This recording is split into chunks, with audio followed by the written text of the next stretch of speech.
നിയമസഭാ തെരഞ്ഞെടുപ്പിൽ UDF വൻ ഭൂരിപക്ഷത്തിൽ വിജയിക്കുമെന്നും ക്രെഡിറ്റ് മുഴുവൻ രാഹുൽ ഗാന്ധിക്കാണെന്നും മുതിർന്ന കോൺഗ്രസ് നേതാവ് രമേശ് ചെന്നിത്തല. തെരഞ്ഞെടുപ്പിന്റെ തുടക്കം മുതൽ തന്നെ അദ്ദേഹത്തിന്റെ സാന്നിധ്യം കേരളത്തിലുണ്ടായിരുന്നു.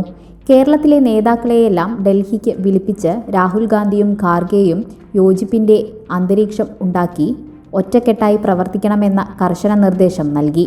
ഓരോ ഘട്ടത്തിലും പ്രവർത്തനങ്ങൾ നിരീക്ഷിച്ചെന്നും ചെന്നിത്തല പറഞ്ഞു. തെരഞ്ഞെടുപ്പിന്റെ പ്രചാരണ സമിതി ചെയർമാൻ എന്ന നിലയിൽ ഒരു അപാകതയുമില്ലാതെ പ്രവർത്തനങ്ങൾ മുന്നോട്ട് കൊണ്ടുപോകാനായി. രാഹുൽ, പ്രിയങ്ക ഗാന്ധി, ഖാർഗെ, ദേശീയ നേതാക്കൾ എല്ലാം പ്രചരണത്തിനെത്തി. ആധുനികമായ പ്രചാരണ പരിപാടികൾ നല്ല രീതിയിൽ നടത്താൻ കഴിഞ്ഞെന്നും ചെന്നിത്തല പറഞ്ഞു. തെരഞ്ഞെടുപ്പിൽ ഭരണവിരുദ്ധ വികാരം അത്രയേറെ അലയടിച്ചിരുന്നു. പുതിയ സർക്കാർ വരണമെന്നാണ് ജനങ്ങൾ ആഗ്രഹിച്ചതെന്നും അവരുടെ പൾസ് UDFന് അനുകൂലമായിരിക്കുമെന്നും ചെന്നിത്തല പറഞ്ഞു. ജനങ്ങൾ ഈ ഗവൺമെൻറ് മാറണം, ഒരു പുതിയ ഗവൺമെൻറ് വരണം എന്ന ആഗ്രഹം ജനങ്ങൾക്കുണ്ടായിരുന്നു. ഭരണവിരുദ്ധ വികാരം ശക്തമായി തന്നെ താഴെ തലങ്ങളിൽ പ്രകടമായിരുന്നു. ഇപ്പം ഞാൻ തന്നെ മിക്കവാറും എല്ലാ ജില്ലകളിലും പോവുകയും പ്രചരണ പരിപാടികളിൽ പങ്കെടുക്കുകയും ചെയ്തിട്ടുള്ള ആളാണ്.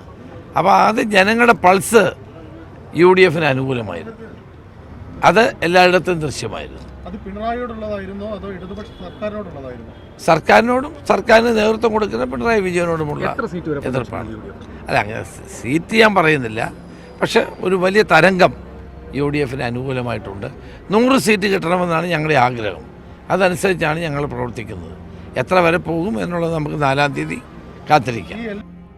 100 സീറ്റ് കിട്ടണമെന്നതാണ് ആഗ്രഹം. അതനുസരിച്ചുള്ള പ്രവർത്തനമാണ് നടത്തിയത്.